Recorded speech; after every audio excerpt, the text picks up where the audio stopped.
I'm Charles Adler, and this is the very first edition of what I call news. I think that in general, it's not a good idea to allow people with no sense of humor to determine what may be enjoyed by people with a sense of humor, says one of the funniest humans to ever walk the face of the earth. That would be John Cleese of Monty Python and Fawlty Towers fame. His take, the best take, on why so much entertainment on media dinosaurs like radio and TV is humor-free, no humor. Humor is seen as risky. It may offend people with no sense of humor. Now, you might ask, would Seinfeld be produced in today's mainstream TV? No. Seinfeld would not be safe. All in the Family? Forget about it. BBC won't show even a frame from Monty Python. What a sad joke.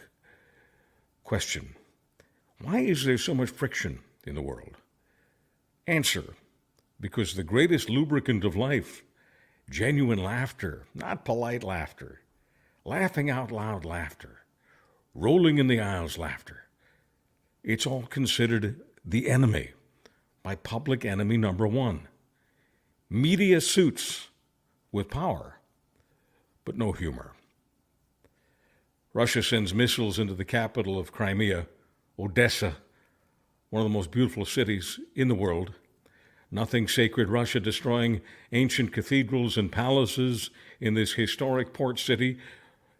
In Ukraine, there is not a single school or a hospital, dam, power plant, apartment building, home, shopping center, or palace that Vladimir Putin won't destroy or plunder. What we call madness, Putin calls greatness. On Russian TV, one of his top propagandists says, I'm quoting, "We will not save Odessa. Let's also destroy Kyiv and Kharkiv." Two very big cities, one of them the capital. There's no attempt to hide the genocide. Let's just kill all the civilians everywhere in Ukraine, is the attitude of Russia. Question: are there stooges on the far right in the U.S., Canada, Europe, who support Putin? Of course there are. Have you ever met a fascist who didn't get a thrill over war crimes? Robert F. Kennedy has supporters everywhere. Only days ago, Rob Anderson, the right hand of a woman called Danielle Smith, the Premier of Alberta, said he admired Robert F. Kennedy Jr.'s character. So what's not to admire about a nut who traffics in anti-Semitism and denies it, even when his own words are thrown into his face? Kennedy, who loved heroin but hated vaccines, says it's mythology to claim that vaccines wiped out polio. It's not true, according to Kennedy. Banning DDT wiped out polio, says a person who has made himself an enemy of real science. The vaccine, by the way, that did help to eradicate polio was developed by the mind of American virologist Dr.